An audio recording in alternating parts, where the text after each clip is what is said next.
우리 지난 2016년 우리 8월 14일 주일부터 시작된 사도행전 여행, 사도행전 말씀의 여행, 우리 말씀의 강해를 이제 오늘로 사도행전을 마치게 되어집니다. 오늘 우리에게 주시는 하나님의 말씀을 통해서 복음을 들고 땅 끝을 향하여, 오늘 말씀의 31절까지 오늘 말씀을 보았습니다만은 마지막 절인데 조금 아쉽게 끝나지 않아요? 그렇죠? 우리 28장이 아니라 29장이 있는 듯한 느낌으로 끝납니다. 그 내용은 왜 그럴까요?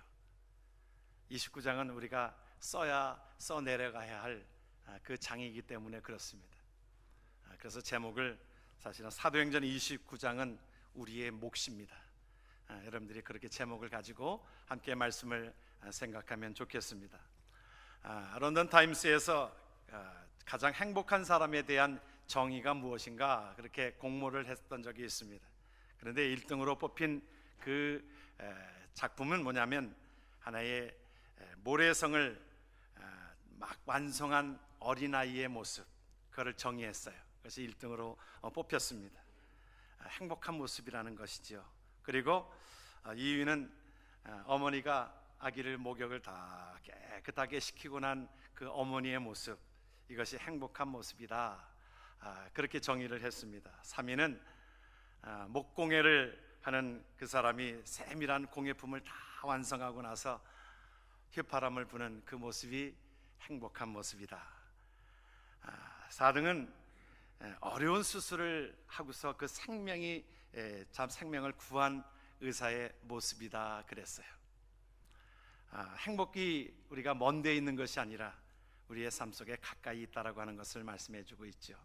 저 개인적으로는 이제 월요일날 설교 말씀을 이제 그 주일에 주실 말씀을 묵상하면서 또 말씀을 여러 번 반복하면서 하나님께서 주시는 은혜를 또 사모하면서 이제 금요일날 말씀을 이제 정리하고 말씀을 이제 다 이렇게 쓰고, 또 그래서 그 A4 용지로 한 10장 정도로 이렇게 간략하여서 준비하여 가지고 또 말씀을 이제 또 다시 한번 외워서 하나님 앞에 그 말씀을 주일날 전하고 나면 그것이 제일 행복한 삶이에요.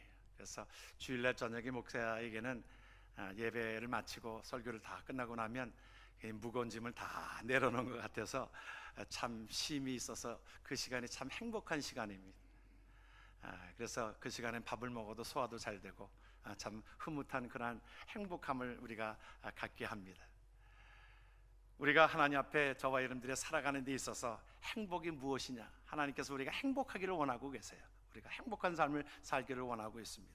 그런데 어떤 것에 자꾸 비교하고 그렇게 되어지면 우리에게 나에게 주신 삶이 있는데 자꾸 비교하면서 그것이 불평이 되어지고 불만족되어집니다. 독일의 재무장관을 지냈던 마르티 바덴이라고 하는 분이 그의 간증의 책에서 그렇게 고백하고 있어요. 그가 젊은 시절에 정치에서 좀 밀려나가지고 이 떠돌아다닐 때에 어느 여관을 묵게 되어졌습니다. 여관을 묵게 되어졌는데 그곳에서 묵게 되어졌는데 아침에 일어나 보니까 자기 신발이 없어진 거예요. 구두가 없어졌어요. 그래서 주인을 불렀습니다. 내 신발이 없어졌어요. 이거 내 구해오세요. 그냥 화를 냈습니다. 주인이 그냥 쩔쩔매면서 신발을 구해다 주었습니다. 그러면서 주인이 예수를 믿는 사람이었는데 그에게 이렇게 얘기합니다. 오늘 주일인데 저랑 같이 교회 가시지 않겠어요? 그래서 특별한 일이 없어서 그냥 주일날 그 주인을 따라서 교회를 간 것입니다. 그에게 새로운 도전이 되는 하나의 장면을 목도하게 되어집니다. 자기는 구두가 없다고 지금 불평하고 짜증내어지고 화를 내고 그렇게 했는데 가서 보니까 장애인을 보았습니다. 두 다리가 없는 사람이 휠체어에 끌려와서 그것에 손을 들고 찬양하는데 그 얼굴의 모습이 그렇게 아름다운 것입니다. 행복이 그에게 있는 것입니다. 그가 바로 나중에 예수 그리스도를 영접하고 나서 그의 삶 속에 그렇게 간증해서 그렇게 고백합니다. 내가 이렇게 나중에 이제 하나의 재무장관까지 되어지고 그렇게 되어진 모든 배경에는 내가 감사한 마음을 가졌기 때문이다 그랬어요. 그러면서 그 감사한 마음 속에는 예수 그리스도의 생명이 있었노라고 그렇게 고백되어지는 것처럼, 여러분, 내가 어떠한 환경에 있든지 형편에 있든지 내가 감사가 있으면, 무엇으로 인한 감사예요? 내 안에 있는 예수 그리스도의 은혜가 우리에게 있어질 때에 그것은 우리에게 행복을 갖다주는 인생이 되어지는 줄 믿으시길 바랍니다. 오늘 우리가 하나님 앞에 사도행전의 말씀을 마치면서 사도 바울의 그 삶을 우리가 사도행전을 통하여 수없이 살펴보았습니다. 사도 바울은 30년의 삶과 30년의 삶, 60년의 생애를 살아가는 가운데 30년은 예수 그리스도 없이 산 삶이었습니다. 30년의 생은 예수 그리스도 있는 삶이었습니다. 사실은 예수 그리스도가 없이 사는 삶이었을 때에 어찌 보면 육신적으로 보면 더 많은 것을 가지고 있었습니다. 돈도 명예도 권력도 모든 것들을 다 가지고 있었지만 그러나 그 가운데에 행복이 없었습니다. 기쁨이 없었습니다. 그러나 예수 그리스도를 발견한 뒤에는 예수 그리스도로 인한 기쁨의 삶을 가지고 성령에 이끌리신 삶을 가지고 살아가게 되었던 것을 기억합니다. 사람은요, 모든 사람들은 무언가에 끌려가게 되어져 있습니다. 하나의 마귀에 끌려가든지 아니면 성령에 이끌려가는 삶을 살든지. 마가복음 9장에는 그 마귀에 대해서 그렇게 표현을 하고 있어요. 뭐냐면 하나의 예수님이 변화산에서 내려왔을 때에 그곳에 귀신 들린 한 자녀를 그것을 예수님 앞에 데리고 왔을 때에 그 아버지가 그렇게 얘기합니다. 이 귀신 들린 이 자가 그냥 어느 때는 불 속에 들어가고 어느 때는 물 속에 들어가고 거품을 흘리고 쓰러지고 하는 것들을 목도하게 되어집니다. 예수님이 그것을 그렇게 진단하셨어요.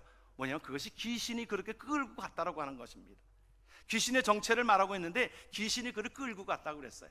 그래서 끌고 가게 되어지니까 그는 죽을 줄 알면서도 그냥 불 가운데 들어가고 물 가운데 들어가고 또 거품을 흘리고 하는 것이 귀신이 그를 끌고 다녔다라고 성경이 말하고 있습니다. 우리는 뭔가 끌려다니는 인생입니다. 그런데 많은 사람들이 때로는 명예가, 권력이, 돈이 그것이 그의 삶의 전부인 것처럼 그것에 끌려다니는 것입니다. 조금만 더, 조금만 더. 그래서 그 남미에는 엘도라도라고 하는 전설적인 도시가 있답니다. 전설적인 도시라고 하는 것은 실질적으로 있는 도시는 아닌데 추상적으로 그곳에 금이 많다고 해서 그것을 쫓아가는 사람들이 있었답니다. 엘도라도라고 하는 섬이 어디 있습니까? 예, 조금만 가면 됩니다. 조금만 가면 됩니다. 조금만 가면 돼요. 가보니까 또 없습니다. 지나가는 사람에게 묻습니다. 엘도라도 가는 그런 도시가 어디 있습니까? 예, 조금만 가면 됩니다. 여러분, 우리가 추구하고 있는 또한 세상이 추구하고 있는 어떤 그 모든 것들은 조금만 더, 조금만 더 계속 목마른 인생입니다. 도박을 하는 사람이 돈은 딴 사람 여러분 왜 없는지 아십니까?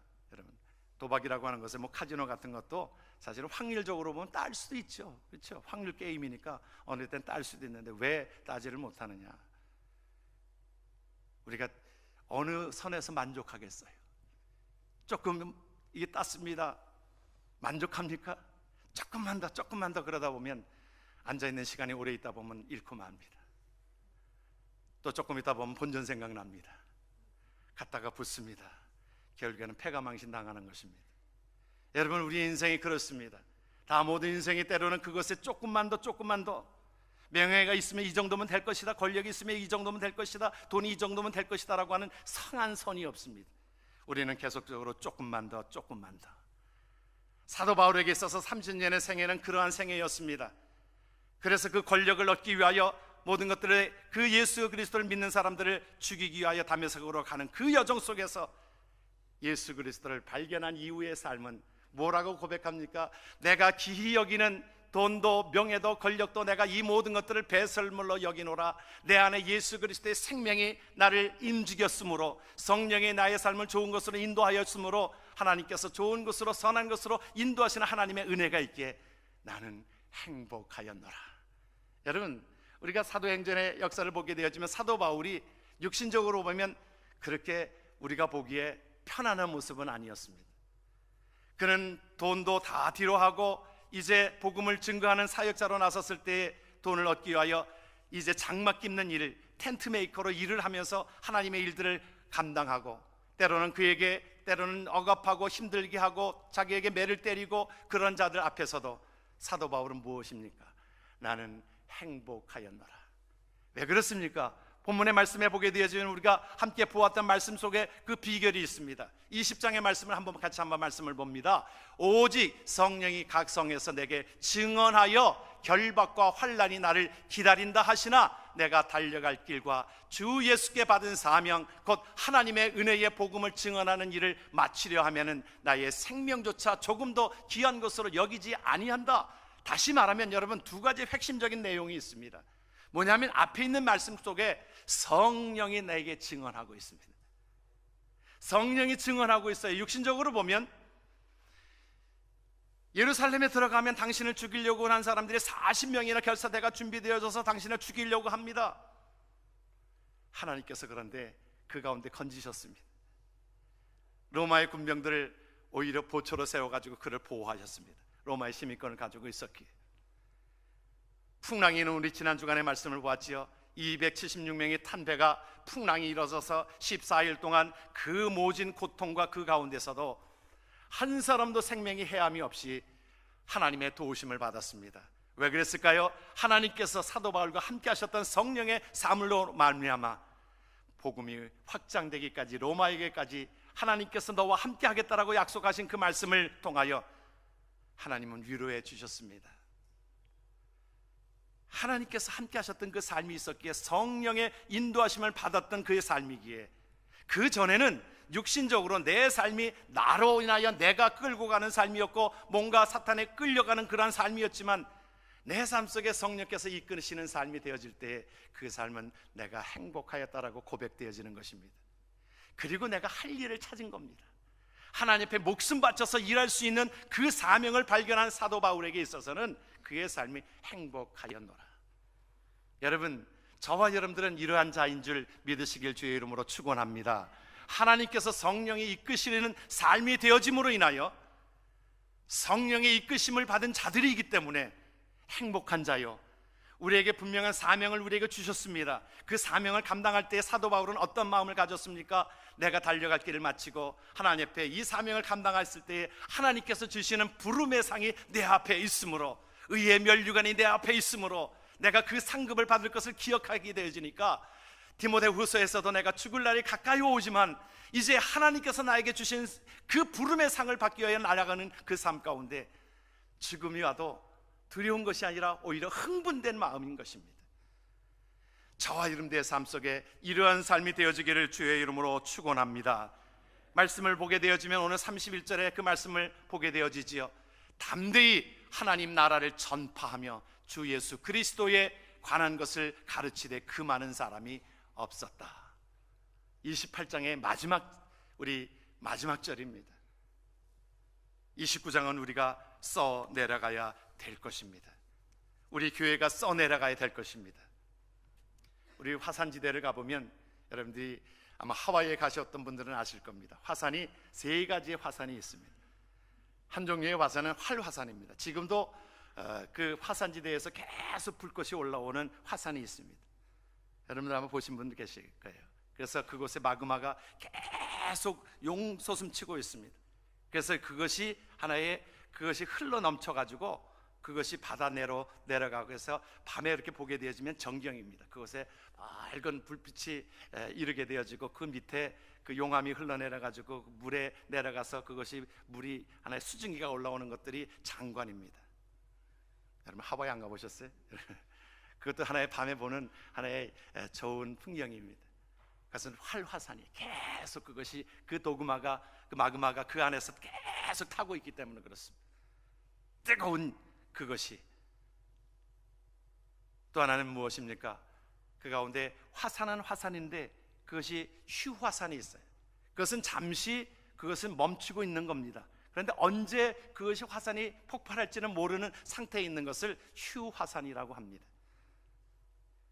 한 가지 화산은 또 무엇이 있어요? 사화산이 있어요. 이것은 완전히 이제 뭐라고 그럴까요? 그것을 완전히 갇혀진 것입니다. 이것이 화산의 역할을 감당하지 못하는 거예요. 일반 토양과 같습니다. 여러분, 저와 여러분들의 삶이, 우리 교회가 우리가 어떤 화산의 역할을 감당해야 될 것입니까? 우리가 활화산처럼 내 안에 예수 그리스도의 생명이 넘침으로 인하여 이 예수 그리스도의 열정 때문에 하나님 앞에 그 사랑을 내가 고백하지 않을 수가 없고, 하나님의 나라를 전하지 않을 수가 없고 생명을 살리는 이 복음을 전하지 않을 수가 없는 그 열정이 우리 안에 뜨거워질 때에 이것이 저와 여러분들의 삶 속에 나타나는 활화산이 되어지는 줄을 믿으시길 바랍니다. 여러분, 이러한 활화산이 되기 위해서 오늘 우리에게 사도행전을 마치면서 우리에게 주시는 말씀이 있습니다. 핵심이 있습니다. 무엇입니까? 무엇의 역사 속에서 일어납니까? 우리의 열정이 아니라 이것은 성령의 역사가 우리의 삶을 바꾸게 되어지고 우리 교회를 바꾸게 되어집니다. 내 가슴 속에 성령의 열정으로 인하여, 성령의 뜨거움으로 인하여 이것이 하나님 앞에 나타나게 되어지는 것입니다. 사도행전 1장은 8절에 우리에게 그렇게 고백하고 있지요. 오직 성령이 임하시면 너희가 권능을 받고 예루살렘과 온 유다와 사마리아와 땅끝까지 이르러 내 증인이 되리라. 할렐루야. 성령이 임하시면 그렇게 되어진다라고 말씀합니다. 성령이 임하게 되어지면 권능을 받게 되어진다라고 말씀합니다. 성령이여 우리의 삶 속에 인도하여 주시옵소서. 우리가 그렇게 기도해야 될 것입니다. 사도행전은 성령행전이라고 그랬어요. 그래서 성령이 임할 때에 활화산처럼 뜨겁게 타오르는 하나님의 몸된 평안교회가 될 줄 믿습니다. 말씀해 보게 되어지면 우리가 앞에서도 보았습니다마는 사도행전 8장 39절에 그랬습니다. 주의 영이 빌립을 이끌어 간지라 내시는 기쁘게 길을 감으로 그를 다시 보지 못하였다라고 말씀합니다. 사도행전 13장에 보게 되어지면 바울과 바나바를 파송할 때에 그랬습니다. 주를 섬겨 금식할 때에 성령이 이르시되 내가 불러 시키는 일을 위하여 바나바와 사울을 따로 세우라 하셨습니다. 누가 하신 것입니까? 성령이 말씀하셨습니다.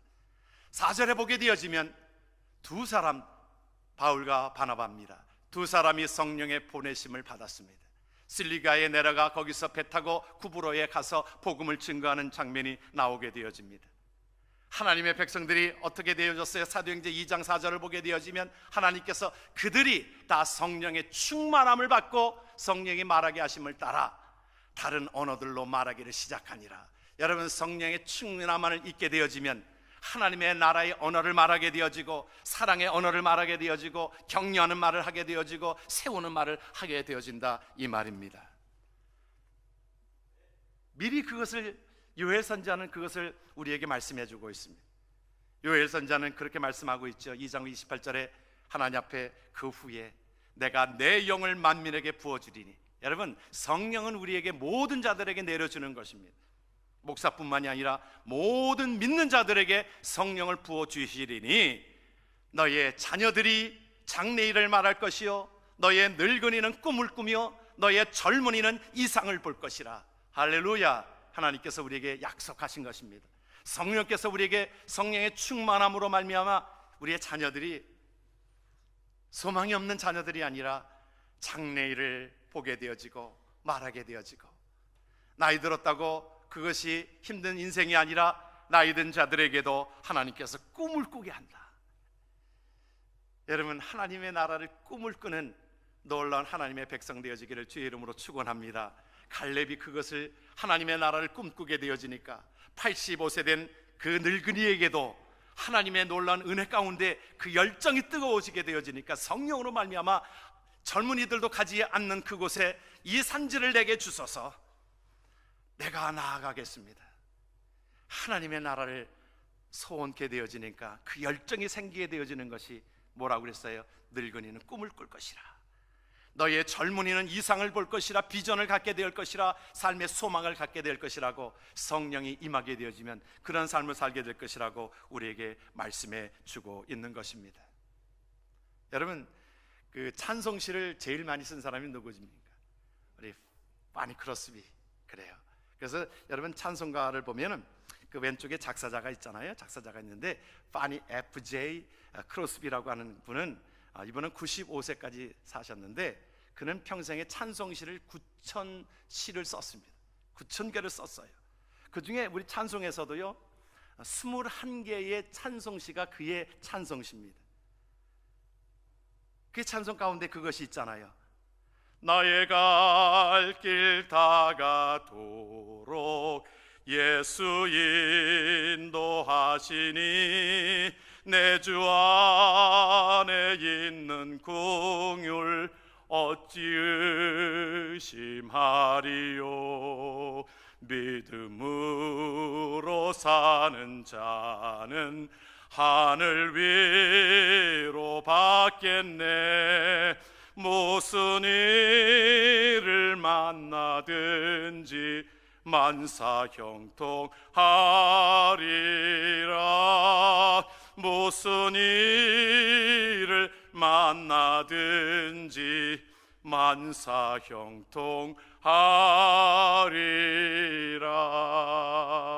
여러분, 찬송시가요, 그는 낳은 지 6달 만에 파니 크로스비는 눈이 멀었습니다. 사고로 인해서 눈이 멀었어요.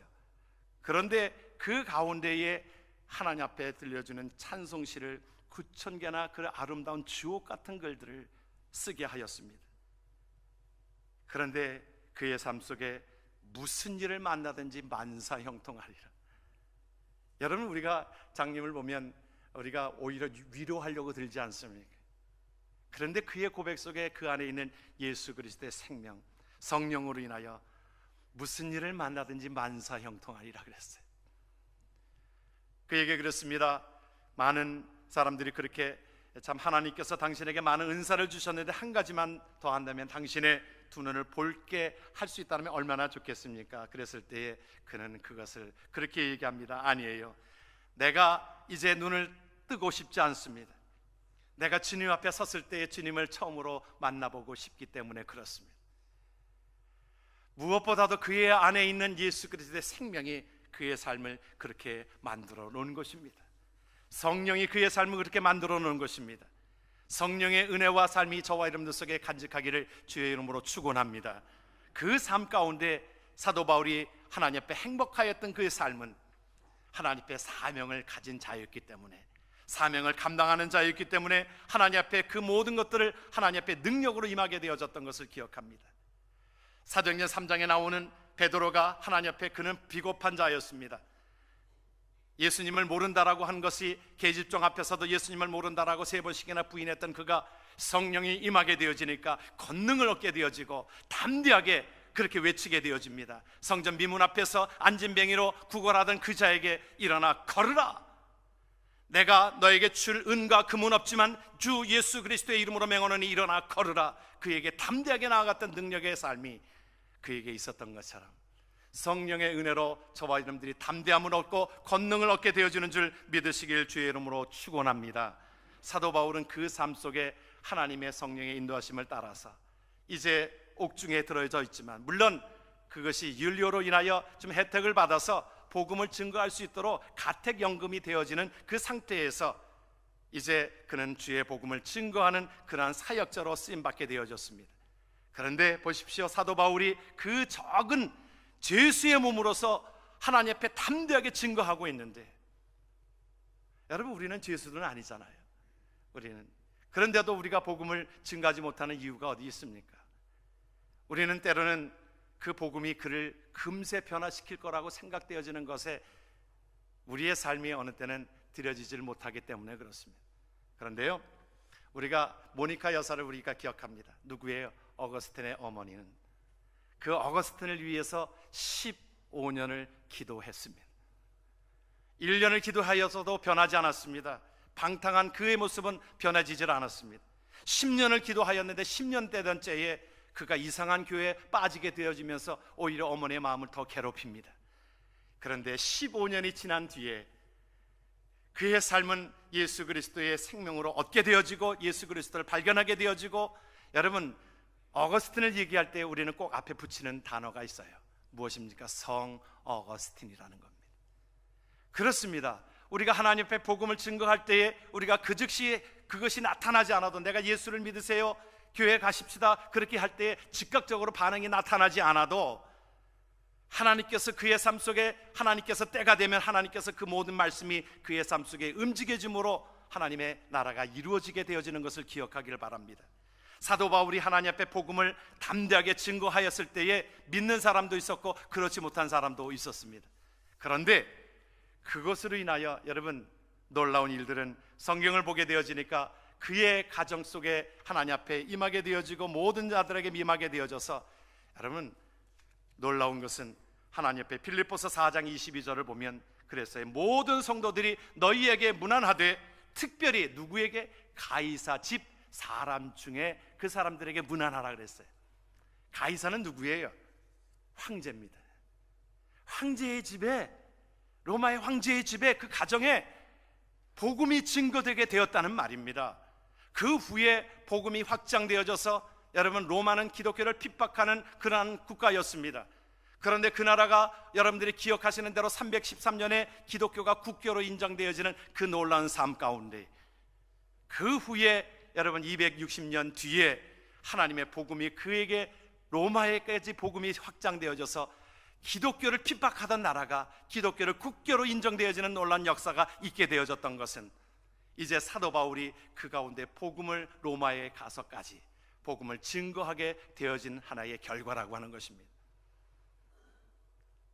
이론 가운데 나비 효과라고 하는 이론이 있습니다. 이것은 기상학에서 나오는 이론인데, 에드워드 로렌츠라고 하는 사람이 이 이론을 발명을 했습니다. 뭐냐면, 브라질에서 나비가 이 날갯짓 한 것으로 인해서 그것이 여파가 전해져서 이제 텍사스의 하나의 회오리 바람으로 다가오게 된다라고 하는 그 이론을 발견하게 되어졌습니다. 작은 몸짓 하나가, 작은 불꽃 하나가, 우리가 전도하는 작은 불꽃 하나가 큰 불을 일으키게 되어지는 것입니다. 스데반 집사가 죽으면서 하나님 앞에 남겨준 그 아름다운 그 모습으로 인하여, 천사 같은 얼굴의 모습으로 인하여 사도 바울이 은혜 받고 하나님 앞에 도전이 되어지고 예수를 믿게 되어진 사도 바울로 인하여, 사도 바울은 비록 제수의 몸이었지만 그가 복음을 증거하고 로마에까지 복음이 증거되어지고, 그 복음이 유럽으로 전해지게 되어지고, 그 복음이 북미에게로 넘어오게 되어지고, 그 복음이 또한 아시아로 전해지면서 우리에게까지 복음이 증거되어지는 역사가, 여러분, 이것은 성령의 역사는 그 나비 효과보다도 더 큰 힘의 파워가 있는 줄 믿으시길 주의 이름으로 축원합니다. 여러분, 오늘 우리에게 주님께서 말씀하십니다. 우리에게 성령이 임하시면 권능을 받습니다. 그래서 예루살렘은 무엇을 의미하겠어요? 우리의 가정을 의미할 것입니다. 예루살렘, 여러분의 우리 배우자 중에 아직 예수 믿지 않는 사람이 있습니까? 예수를 증거하십시오. 그리고 그를 위해서 기도해 주십시오. 또한 우리 자녀들 중에 아직도 예수 그리스도를 믿지 않는 자가 있습니까? 우리가 외쳐야 할 것입니다. 예수의 생명을 얻으라고. 우리의 부모들 중에 아직 예수 믿지 않는 자들이 있습니까? 그들을 사랑하는 마음이 있다고 하면, 우리가 천국에서 다시 만날 것을 우리가 기억한다라고 하면, 그들에게 복음을 증거하십시오. 그리고 기도하십시오. 하나님께서 모니카의 기도를 15년 만에 하나님께서 그 아들을 하나님의 백성 되게 하시고, 그가 성자로서 하나님 앞에 쓰임받게 되어졌던 삶이 우리의 가정 속에 일어날 줄을 믿습니다. 형제들을 위하여 여러분들이 함께 기도하십시오. 하나님 앞에 복음을 증거하십시오. 우리가 우리 때에 그것이 나타나지 않아도 하나님께서 그 모든 것들을 이루게 하실 줄을 믿고 기도하고 나아갈 때에 하나님께서 모든 것들 속에 함께하여 주실 줄을 믿습니다. 복음이 예루살렘, 온 유다라고 하는 것은 우리 아마 LA를 의미할 수 있겠지요. 우리의 삶 속에서도 보게 되어지면 사마리아, 우리 미국 전체를 의미할 수 있겠지요. 땅끝까지 모든 전 세계의 복음이 확장되기까지 내 작은 불꽃 하나가 큰 불을 일으키게 되어지는 삶에 저와 여러분들이 쓰임받기를 주의 이름으로 축원합니다. 어느 곳에서 본 글입니다. 어느 한 소녀가 이제 참 어느 전도 집회에 가서 은혜를 받았습니다. 그래서 선교사로 작정을 하고, 선교지를 이 중국을 두고 선교사로 작정을 하고 나가기로 작정을 하고 이제 기도하고 있었습니다. 그 가운데에 이제 선교사로 자원을 하였는데, 선교사로 자원을 하게 되어지면 그곳에서 모든 또 신처 검사도 하게 되어지고, 또 선교지에 가서 감당할 만한 체력인가, 또한 그 후원자들을 네가 모으고 있는가. 그래서 후원자들을 이렇게 모았을 때 물질적으로 보통 선교사로 나가려면 자기가 보통 한 2,000불 정도를 모금을 해서 그것으로 선교사로 파송하게 되어집니다. 뭐 선교본부에서 돈을 다 대어주는 것이 아니라 그가 그 선교하는 모금하는 것도 선교사가 모으고, 또한 그 모든 것들을 이제 파송하는 기관에서 그를 보호해 주는 것이지요. 그런데 그가 다 되어졌는데 나중에 건강진단을 하다 보니까 그 심장병이 발견이 돼가지고 그 소녀가 그 선교사로 발탁이 되어지지를 못합니다. 안타까운 마음을 가지고 늘 빚진 마음으로 가지고 있었어요. 그런데 그가 나중에 전도 집회에 참석을 하였는데, 선교대회에 참석을 하였는데, 그 선교 그 가운데 어느 자기와 비슷한 유형의 사람을 만나게 되어집니다. 나는 중국에 대한 선교의 마음을 가지고 내가 기도하고 있습니다. 선교사로 내가 파송될 것인데 지금 내가 선교 후원자를 찾고 있습니다. 그랬을 때 하나님께서 보내셨다라고 생각이 되어져서 내가 당신을 돕겠습니다. 내가 풀타임 사역으로는 당신을 돕겠습니다. 그래서 그 마음속에 하나님께서 주시는 생각을 가지고 그를 돕기 시작했습니다. 이 도왔던 그 마음들이 이제는 이 LA의 어느 큰 비즈니스를 감당하는 사장이 되었습니다. CEO가 되었어요. 5명이나 이제 풀타임 사역자를 도울 수 있는 그러한 여건이 되었습니다. 그랬을 때에 5명의 풀타임을 돕는다는 것이 쉬운 일이 아닐 터인데 어느에게 그렇게 물었습니다. 어떻게 그렇게 5명의 선교사를 지원할 수 있고 책임을 질 수 있냐고 그랬을 때에 그가 고백한 말이 있습니다. 내가 가야 할 곳에 대신 갔기 때문에 내가 책임져야 하는데 하나님이 5목을 감당하라고 하시면서 나에게 주신 것을 가지고 내가 감당합니다. 사랑하는 성도 여러분, 우리는 보내는 선교사요 또 보냄받은 선교사들이 있습니다. 그 면에 있어서는 모든 자들이 선교사라고 하는 것입니다. 보냄받든지 보내든지 우리가 감당하면서 우리의 복음이 땅끝까지 이르러 우리가 증인이 되어지는 삶 속에 저와 여러분들이 우리 교회가 감당되어지기를 주의 이름으로 축원합니다. 아멘. 기도합니다. 아버지